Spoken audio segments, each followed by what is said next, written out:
I'm Pina, one of the advisors for EducationUSA here in America, who is ready to help you with your study plan in the United States. We can help you with many things, and here are some of the services that we provide for you guys. And how can you get access to any of this? Very easy. Simply email us to jakarta.atamerica@educationusa.org. We look forward to it.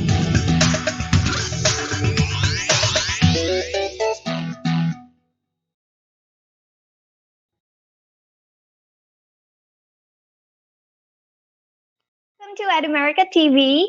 My name is Maya. I'm one of the e-guides here at America, and we welcome our audience members joining us online. We truly hope that you are doing well and staying safe amidst this outbreak. For those of you who are first-timers here, America is an American center from U.S. Embassy Jakarta. Our mission is to provide a space for young Indonesians to learn more about the United States. We have temporarily moved to digital platform so you can enjoy our program from the comfort of your own home and help us flatten the curve of COVID-19. Don't forget to leave the questions in the comment box and our panelists will answer them in the seminar. For those of you who are joining us through Zoom, there are a couple of features that you can use to actively participate in the seminar. If you have any questions, please leave them in the Q&A box section. You can use the chat box section to say hi to the other panelists and participants. But don't forget to use these features wisely. In this episode, we will be having TOEFL iBT prep course, session 12, part 3. But before we begin, let's break the ice. I have a little game for our social media quiz today. The question is, who was the first American president? Get it? I repeat to you one more time. Who was the first American president? You can participate this quiz through our Facebook comment. Stay tuned until the end of this program to find out who got the correct answer. And don't forget to take a selfie and tag us on Instagram at @America. Now, without further ado, please welcome our facilitator for today, the one and only Ibu Hafilia. Hi everyone. Hello, you. Ibu Hafil. How are you today? I'm fine, and I hope you are all too. All right, the floor is yours, Ibu Hafil. Thank you. Hi everyone. Good afternoon. Okay, so we have come to the last session of your TOEFL iBT preparation program. Yeah. Okay, we started to see each other. We started with the program at America, of course, in the Pacific Place, right, in the Cultural Center there. And now we're ending it also with America, but of course, under different circumstances. As Maya has said, we are trying now and we are supporting, okay, to flatten the curve, yeah, by having this online program. Okay, now, I'm just going to share with you, of course, my PowerPoint. Yeah. All right. So here we are. We are now entering the last session, the end. Okay. It may be the end of your prep course, but I don't think this is going to be the end of your studying. Okay. And as we have already entered the 12th session, and this is part 3, we were talking about, for all the 12 sessions, we're talking about the TOEFL iBT, yeah, writing. And today we're going to focus more on scores, on the writing scores, and wrapping up on what we have discussed for the 12 sessions, for the previous 12 sessions. Okay, so we were talking about the writing part of the TOEFL iBT, and we were discussing about the writing rubric. Remember that the writing rubric is holistic, whether it is for independent independent as well as for integrated. And I think we discussed about the importance of accuracy of the language used, okay, just yesterday, okay, because even though you have a pretty good development of ideas, you have a pretty good organizations, but you've got to make your sentences very clear. Huh? Now, okay, for example, I'm just going to give you an example of what we mean again by language accuracy. In some cultures, all right, this is authentic. I didn't make it up. This is authentic from students, okay? For example, can you just read that? In some cultures, when someone is dying, their family usually buried the favorite or valuable things of the died person in the same hole as they buried that person.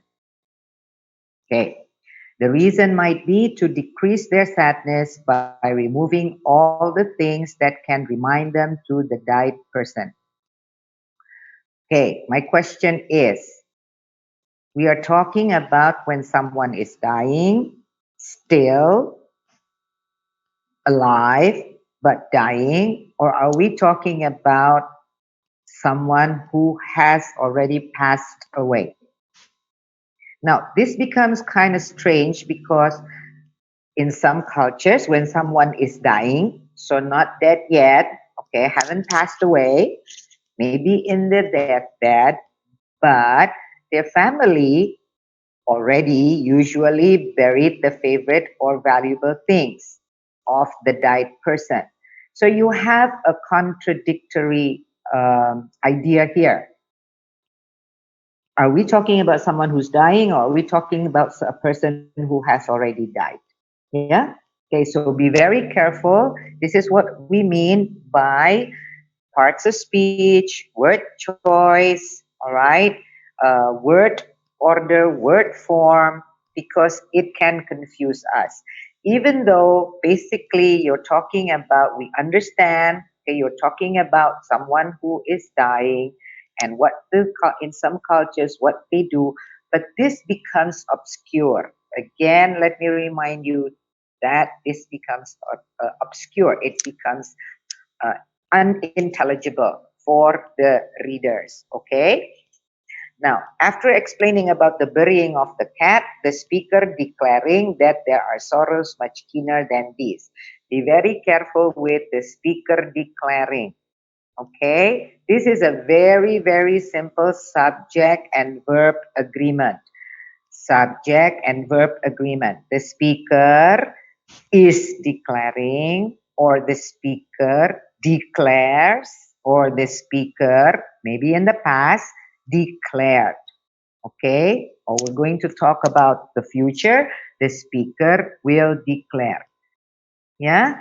These are the small things that we often forget. We often forget with the word form. We're talking about the word form. Here we're talking about actually the tense, okay? The tense that you are using. Okay, another one. These are authentic examples, and I'm reminding you, I'm showing you this because we do not want to go there, okay? Avoid these kind of sentences. The reader might can understand the speaker tries to describe the pony is beautiful. So you have a lot of words here, but it doesn't make sense. The reader might can understand. Because I know these are my Indonesians, these are my students, so they're Indonesians. So basically, when you write something like this, you are still thinking in Bahasa Indonesia. The reader might can. You have actually two model verbs there, which you cannot put together. Might can. You see the one. The reader might understand, or the reader can understand that the speaker tries to describe that the pony is beautiful. Okay. And we have another one. At the beginning of the Blue Bowl, that's the name of a poem. The poem said, "We buried the cat, comma. This indicates the burial of the cat." Now, this is what we talked about last time or yesterday, run-on sentences. Yeah, it's run-on sentences because you're talking at the beginning of the blue bowl. The poem said, "We buried the cat, comma, this indicates the burial of the cat." There should be, you shouldn't put a comma here, just write down a full stop. Okay, then you can start with the next sentence here. So these are the small things that I would like you to pay more attention to. Okay, uh, you are contacting me, some of you are texting me, asking about this, asking about that. Sometimes you write me emails, right? And I can see from the sentences that you make, okay, from the sentences that you make, that things like this hopefully is just something that is overlooked, meaning you know what's supposed to be the correct, the accurate way to say it, but you somehow forgot it. Yeah, hopefully. If you didn't forget and you think that this is correct, please, this is the time again to review your language accuracy. Okay, remember about the hamburger paragraph? We can change this paragraph also into an essay, actually, right? We have the top bun here. We have the bottom also a bun. Why is it both a bun? Because what you state here, the conclusion sentence, is the same thing, actually, what you have stated here. Okay, but you paraphrase it. And of course, you have the supporting sentence, 1, 2, 3. There was a question, I think, yesterday, I think anonymous. I don't know whether anonymous is here or not. I haven't checked who are the attendees. But then you asked whether do we have to make three supporting ideas or three arguments, okay, when we give our opinion. My answer would be minimum, it should be a 2. Yeah, that's why they have, remember about the independent writing, we have to have approximately how many words that you're supposed to write. Now, the idea is that if you do not make two arguments, or if you don't come up with two arguments, you may run out of things, of words to say. And your essay will not be very long, not long enough, sufficient number of words. Okay, so it has been, of course, surveyed, tested, that if we have three arguments, if you have three features, three backups to support our idea, whether we disagree with something or agree with something, then we would have enough things to elaborate on. That's why the idea of three supporting sentences or main ideas here, or three supporting arguments. Okay, I hope that's clear. Okay, I'm going to give you now a very simple, this is a very simple idea on how you can brainstorm, how you can elaborate your ideas, because sometimes those are the things that takes time. Yeah, those are the things that occupy your 20 so minutes. All right. You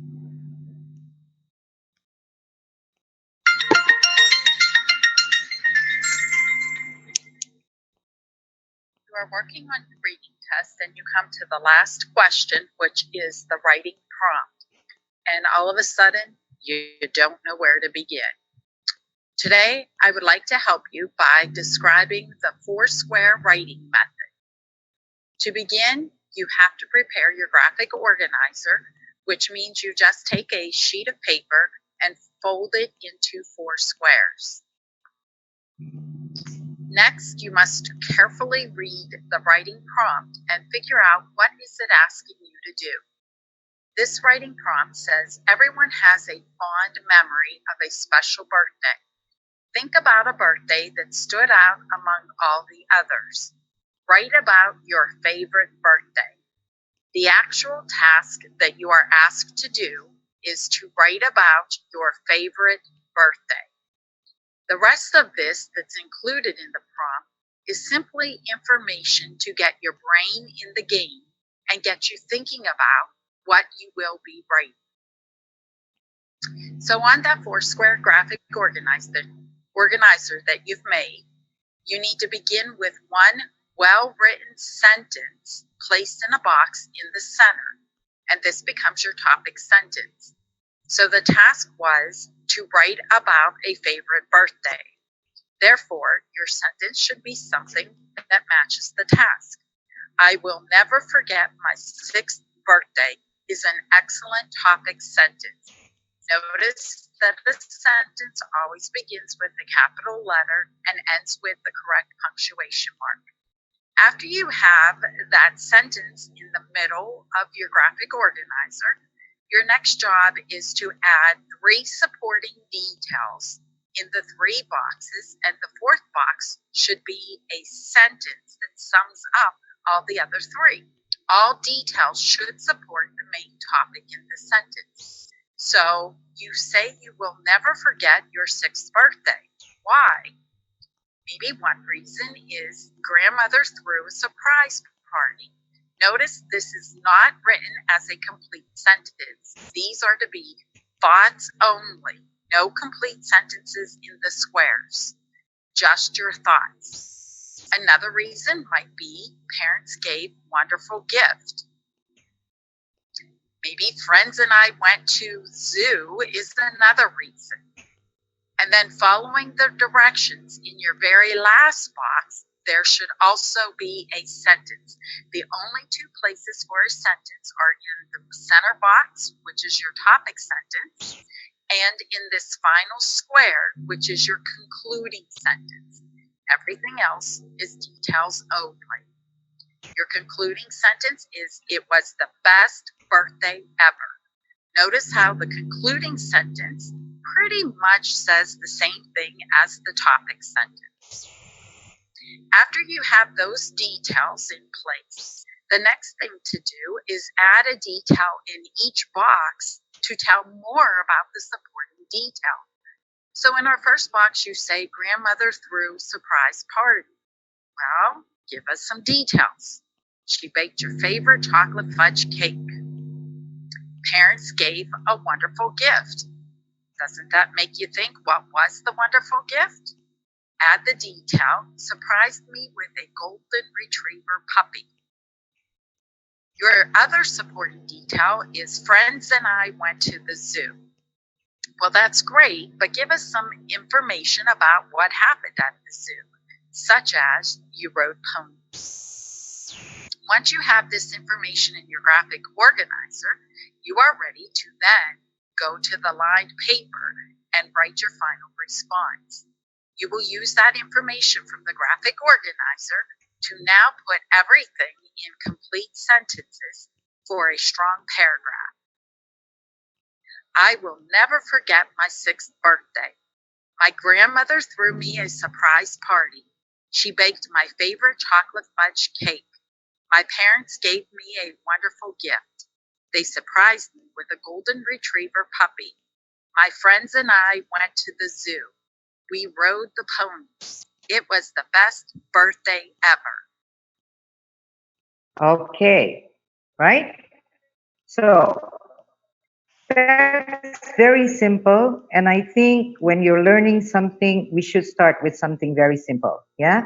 So that's a very simple idea on what we mean, on what I mean by an example of what I mean by brainstorming your idea. So basically, you're making the hamburger, remember, you're making this type of paragraphs, and then you should have 3 paragraphs, okay, as the filling of between the top bun and the bottom bun. Yeah. Okay. Now I'm going to give you some topic lists. Screenshot this. Let's try to do, for example, number 1. The expression never give up means to keep trying and never stop working for your goals. Do you agree or disagree with this statement? Yeah. Now, these are some of the topics. There are hundreds of topics. I will show you where you can have and get ideas of hundreds of topics that have been published by ETS to give you ideas on what kind of prompts they usually give you for your independent writing. Okay? These are just three. The first one, never, never give up. Agree or disagree with this statement. Use specific reasons. Remember, your paragraph should have reasons and examples. Remember that the examples that you give, okay, it's not a hypothetical example. What we mean by hypothetical is just theory. It is better for you to give what happened in real life when someone never, never give up, or your personal opinion, okay, your personal experience. There was a time maybe in your life, okay, that it was a very hard, difficult time, but then you decided never to give up. And you can explain, it will be very easy for you to explain because you experience it on your own, right? So these are the things that I would like you to practice: making a 5-paragraph essay, yeah, using the hamburger. You can use the hamburger strategy. You can also use an outline graphic organizer. This is what we call graphic organizers. You can use, for example, an outline. The outline is not just note taking, yeah, but this is for based on what you hear, based on what you read, but the outline can also be made into prompt or organize your thoughts. Okay, for example, you have the topic, never, never give up. You agree with that, yeah? Why? You state the reason then in your subtopic. Reason number one, reason number two. If you cannot come up with other reasons, that's fine. As long as you keep the ideas flowing with why, okay, you agree. Subtopic one, subtopic two, and then you have to give details. The details here are best expressed as examples. Okay. This is another note-taking strategy, and this one is for the integrated writing. I hope you remember, because the integrated writing piece or prompt usually integrates two skills. One is listening and one is reading. So this indicates maybe the reading, this indicates maybe the listening, and we decided at that time that we would make a T. All right. Or you can also make a table like this one. This is the T. Reading, point made in the reading, the key ideas. Lecture, supporting or countering the ideas in the reading. Okay. Okay. So notes, okay, from the listening and the reading equals outline. Remember that for your integrated writing.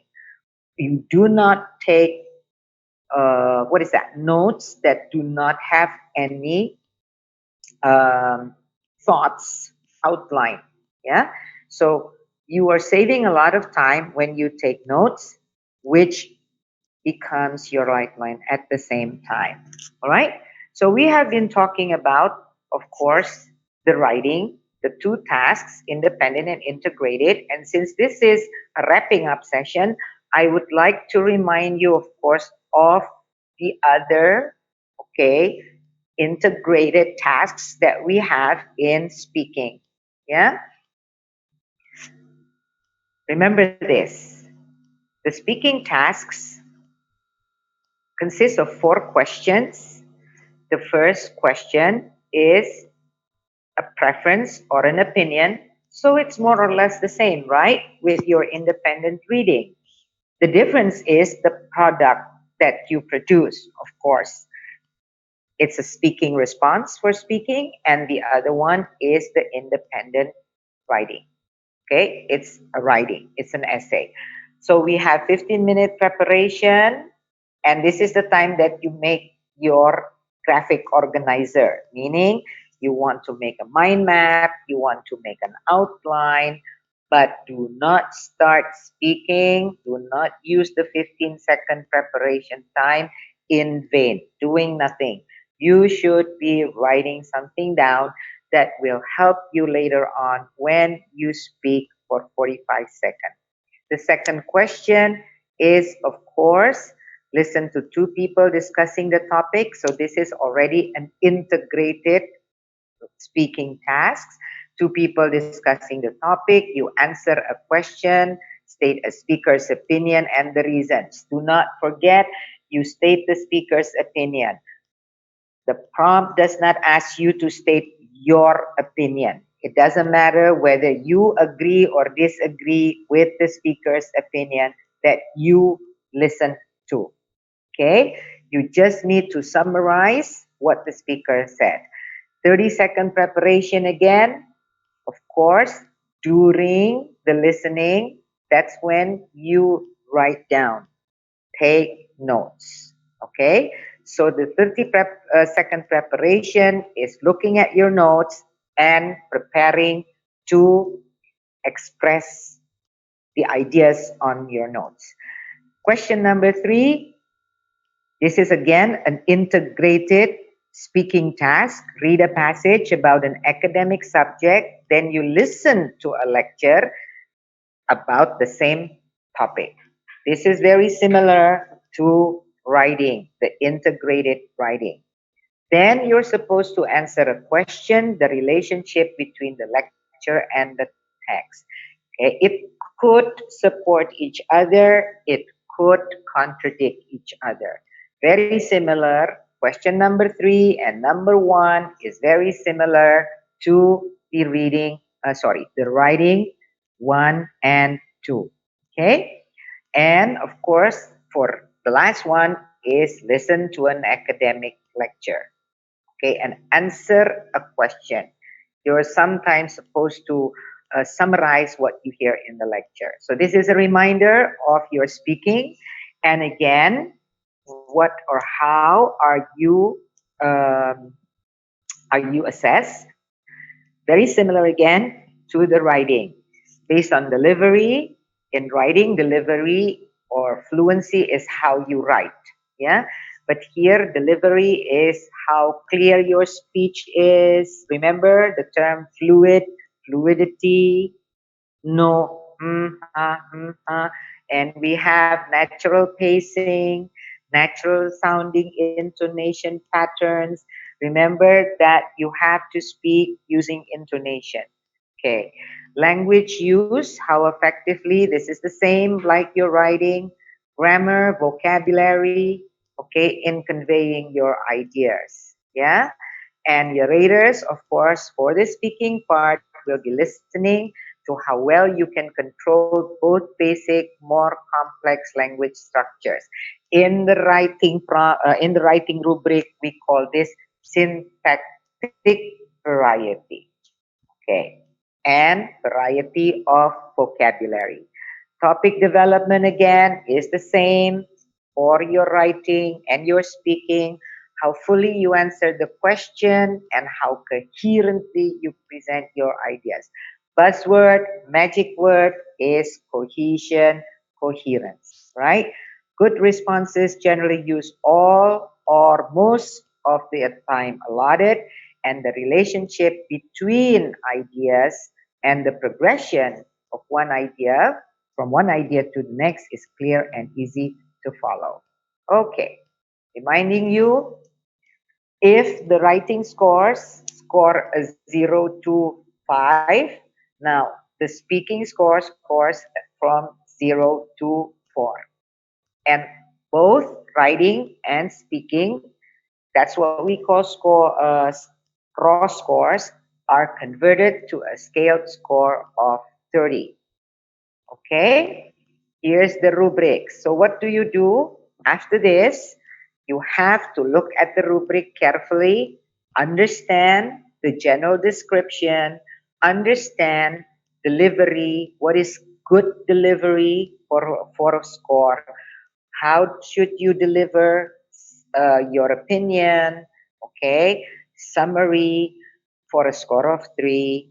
What is language use for a score of 2, etc. Of course, again, for the speaking, we are aiming at 4 and 3, while for the writing, we are aiming at 4 and 5.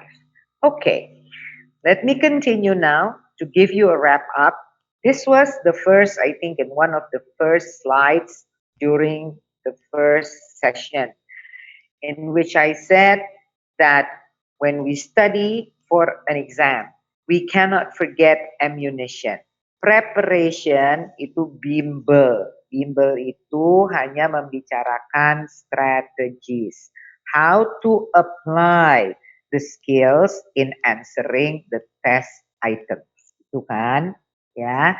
For example, we talk about multiple choice pada waktu kita bicara listening and reading. Multiple choice pasti you have to eliminate. Ayo kita eliminasi dari 4 jadi 2. Because then, even if you're not pretty sure of which one of the 2 is the correct one, you at least have the chance. Yeah? There is a probability of a 50% correct. Itu what we call answering test items smartly. When you have listened to something and you don't understand or you didn't catch everything, as I said, move on. Let go. Okay? Move on. Keep on listening to the next statements. All right? Why? Because you do not want to be left behind in what's to come. That is all strategy. What is important, the most important is your ammunition. Ini pelurunya, which of course comes back to your language competence and skills in listening, reading, speaking, and writing.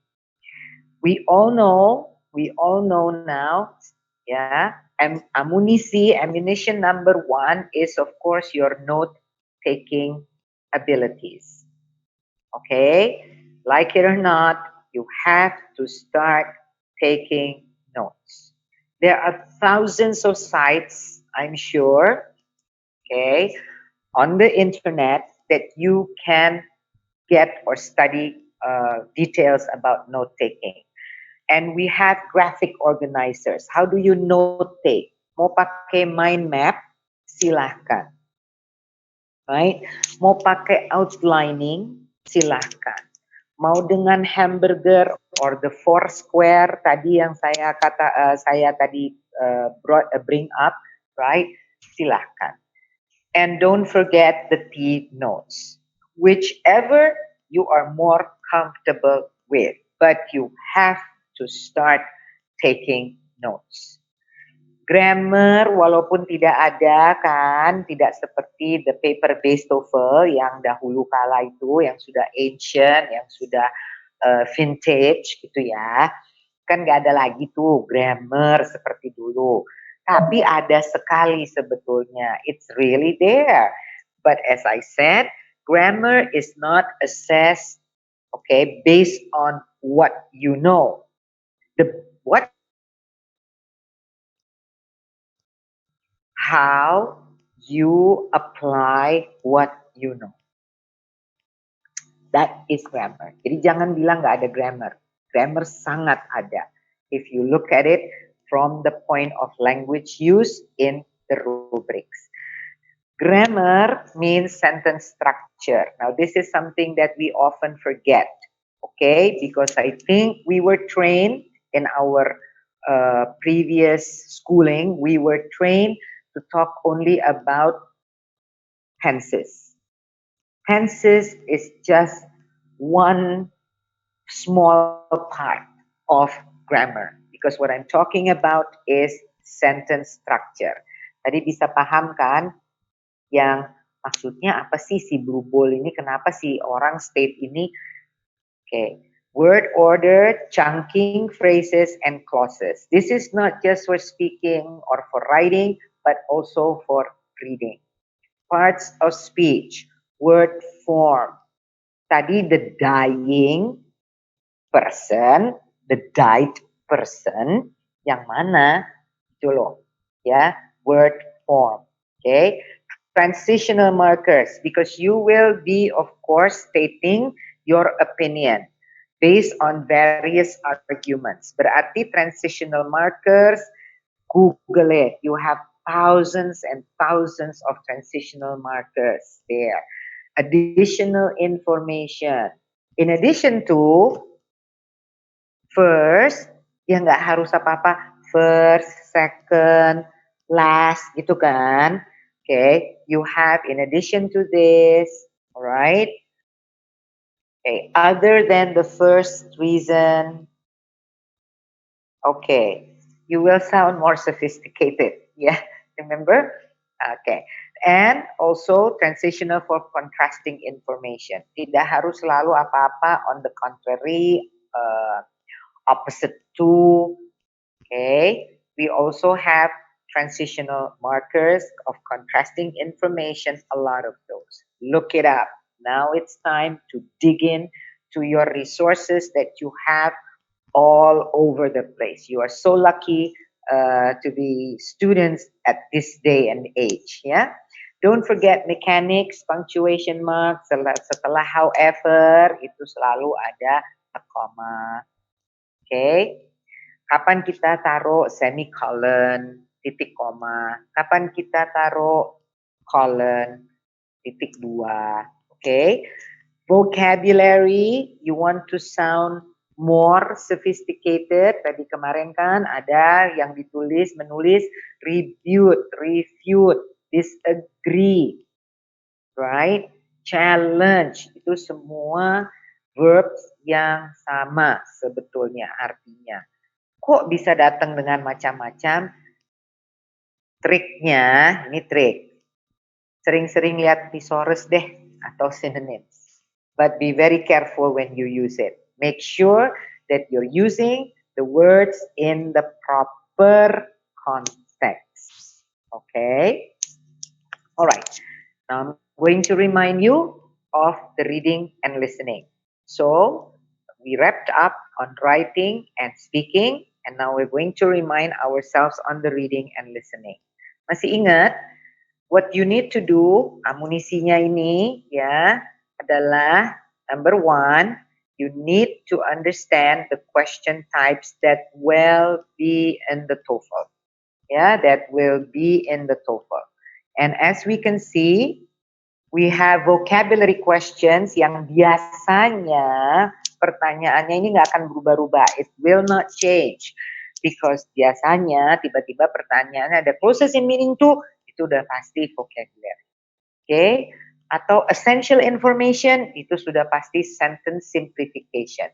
That means you are asked, okay, to write, to understand, itu dia pasti kasih beberapa opsi yang sebetulnya the same as what's in the reading text.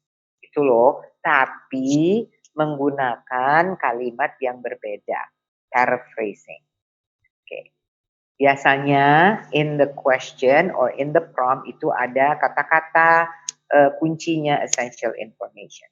Factual, negative fact. Ingat, kalau factual is the same, is easy, but for negative fact we use the magic word biasanya except keluar. Yang kita cari sebetulnya yang not true. Okay, and then we have the prose summary, the fill in the table, classifying, matching, for example. These are the two prompts or questions that will require more time for you to do rather than vocab, for example. As I said, vocabulary is one of the easiest question type in the reading, in the TOEFL reading. Inference means you are not clear. It is not something that is clearly stated. So we have to use our logic. We have to use our experience. We have to come up, draw our conclusion based on some sentences, other sentences in the reading text. Okay, rhetorical purpose itu biasanya kata-kata kunci, the keywords are author's purpose. And when you insert a text, okay, we are being assessed, or you are being assessed on the organization of ideas or coherence. Again, the magic word.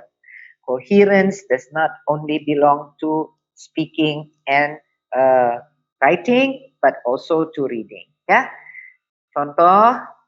Okay, let me give you an example. Ini, which of the following is not mentioned in paragraph 2? Berarti kita lagi cari sesuatu yang tidak ada in the paragraph. This is the magic word, not mentioned. Kalau ini, this is asking for factual information. But remember that in some reading questions, there are 2 points. Yeah, meaning to receive credit, you must select 2 answers.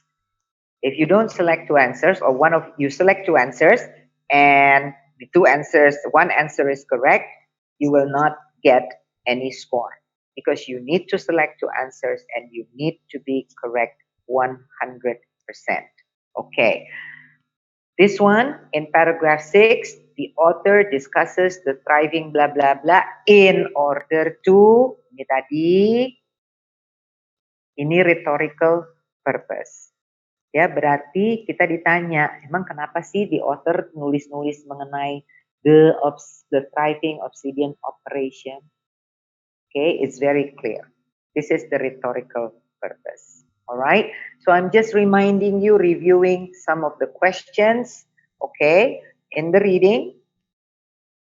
And this is the question types in the listening. All right. Okay. Can you look at the first question? What is the professor mainly discussing? Mainly discussing, itu keywordnya. Berarti, are we looking for details or are we looking for the big picture? Are we looking for details or are we looking for the big picture? Okay. Is the chat box open? Chat box open?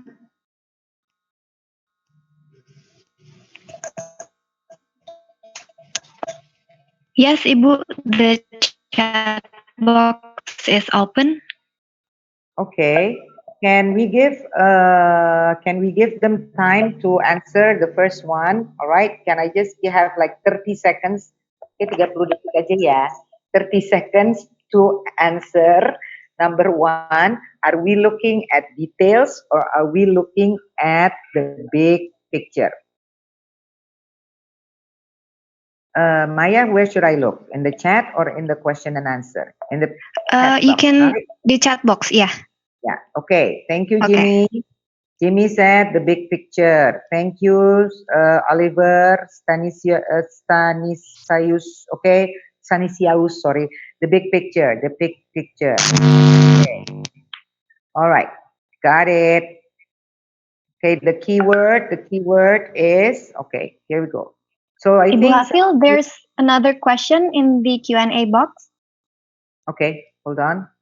So everybody is talking about the big picture. Q&A box. Let me open. Jessica, what is sentence simplification referred to? Jessica, it comes from the word simple. Okay? It comes from the word simple. Jadi sentence simplification means you paraphrase. It's being paraphrased and it's being simplified. What's given in the reading text, nanti dia paraphrase menjadi options. Okay? Okay. Thank you, Jessica. All right. Fine. Now we're going to go on to the next one. Jadi big picture ya. The big picture because I'm going to share this again. The big picture. Why? Because we're talking about what's the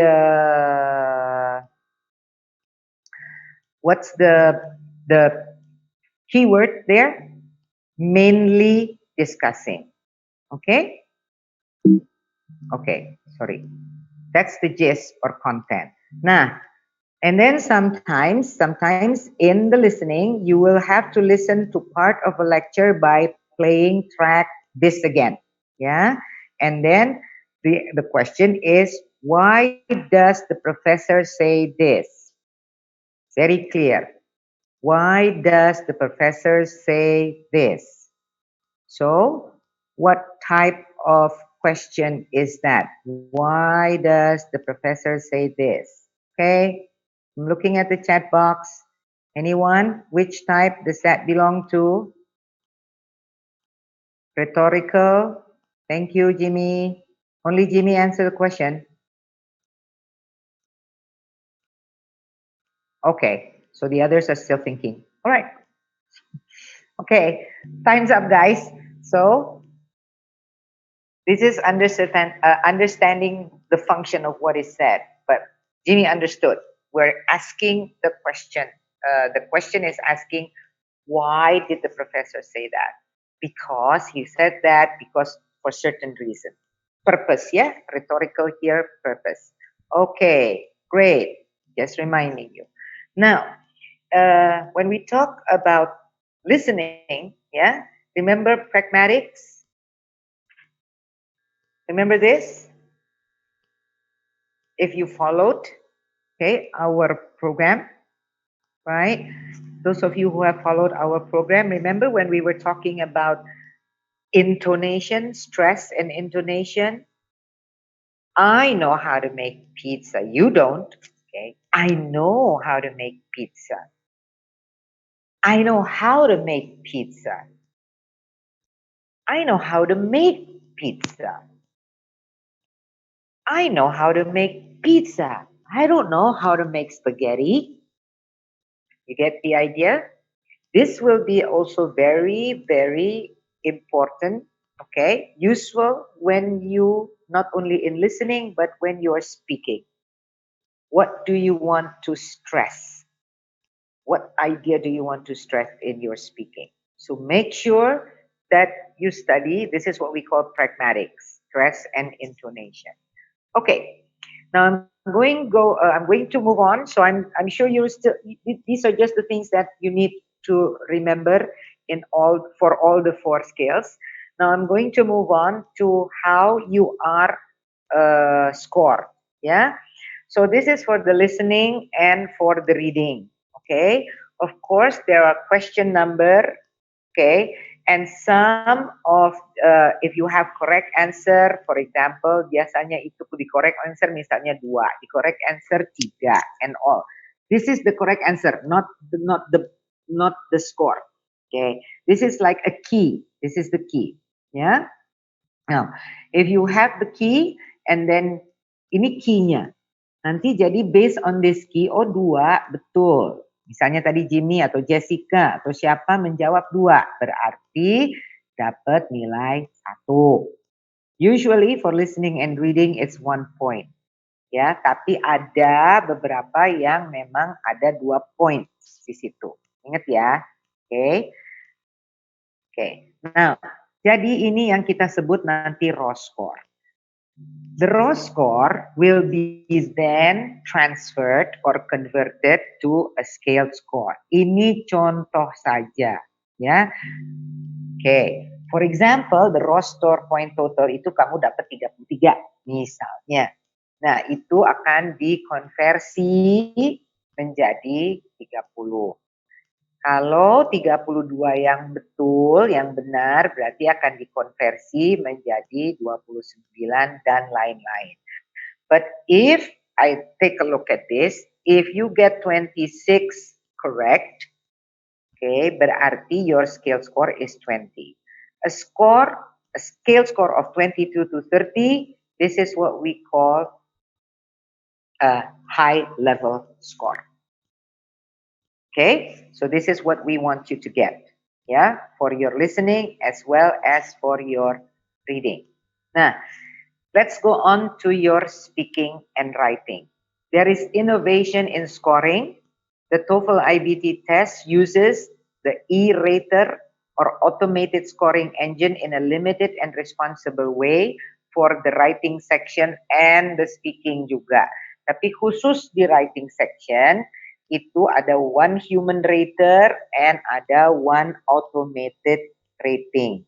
It combines the judgment of humans for content and meaning and the consistency of automatic scoring for linguistic features. Jadi things like tadi, misalnya punctuation, things like mechanics, itu semua terdeteksi oleh the E-rater.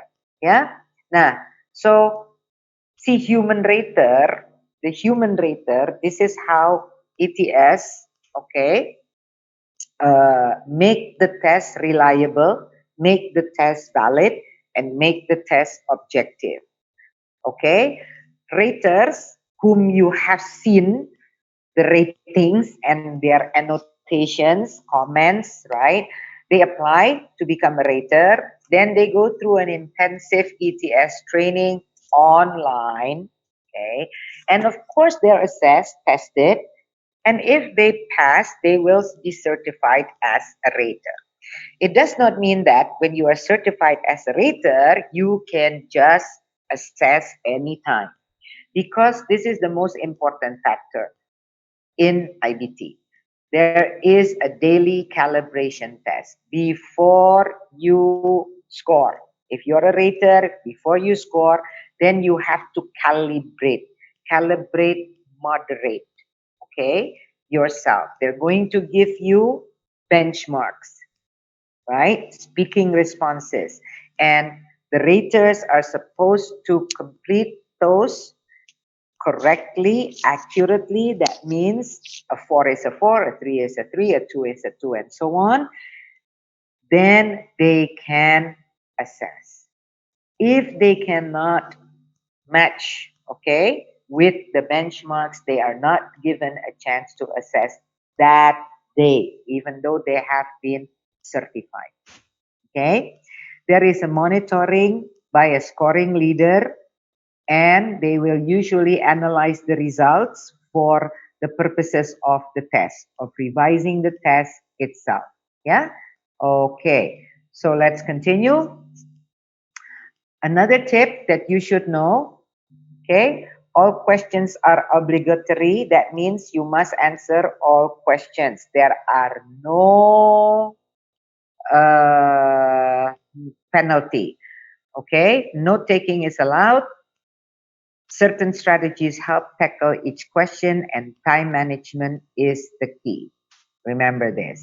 All right, do not worry if the reading topic is unfamiliar to you. You do not need any background knowledge, because the whole idea is to understand that knowledge from the reading. Okay, save time. Avoid reading the passage if this is reading in depth. Understand directions to each of the question, not just reading. Okay, use the strategies that can help you answer each question, and do not spend too much time on a question you are unsure of. For the reading, you can always return to it. Yeah, only for the reading, of course. Okay, now some people ask, best score, kita skornya berapa? Please consult international students admission officers from your designated university that you are applying to. Consult, of course, ada Vina, ada Santika, okay, the advisors of Education USA, hosted at America, okay, and please go to your TOEFL website, which is ets.org, and you can search for scores that the university or your university of your choice wants. So this is the website that I would like you to always refer to, which is ets.org. Okay, if you go to ets.org, then you will find many information. There is also the official guide to the TOEFL test. All right, this is, you have the DVD-ROM in it. You also, or it's on a digital form juga ada. This will give you a lot of practice. There are 4 full-length past tests there. Okay, and in the book there is the writer's handbook, the grammar, usage, mechanics. Do you see this? Okay, now I also need to, many of my students ask, saya udah mau tes Bu, terus bagaimana? Okay, I am going to talk to you now about, or to remind you again, there is a TOEFL practice online, and I think this is already uploaded in the Ad America. Yeah. Okay. So on behalf of ITC, the International Test Center Indonesia, of which I am affiliated with, okay, if you want to take the TPO, there is a special privilege for those of you who applies to take the TPO. Can you just go to ITC website, all right, here it is, itc.co.id, go to registration, the TPO purchase link, and just write down there, put down the promotional code, which is HRI01. Okay, that's Hafilia Riniati. Indonesia. No. Ismanto. 01. So you will get a special privilege for that. Yeah. And I just need to show you if the test center, this is ITC's test center, International Test Center Indonesia. Salah satunya ada di Plaza Central. Ya. Oke. Kita lihat sebentar.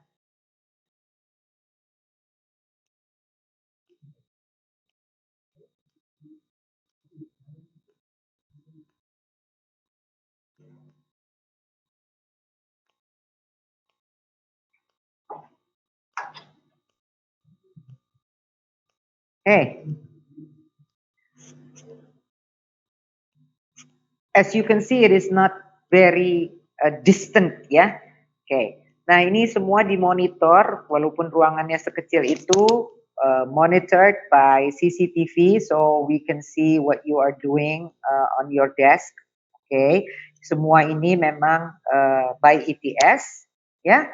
And I just want to say, with all that, okay, I just want to say, since this is our last session, it's been great, all right, seeing you, talking to you, okay, and thank you very much for joining this program. And I think our time is up, right, Maya? So I'm giving it back to Ed America. All right. Thank you so much, Ibu Hafil. That was a very informative session. I know more about tips and tricks and TOEFL scoring now. Thank you, Ibu Hafil. It's always great to see you. Thank you. Same All here. right. I have the winner for our social media quiz today, guys. Thank you all to participated. The question was, who was the first American president? And the correct answer is George Washington.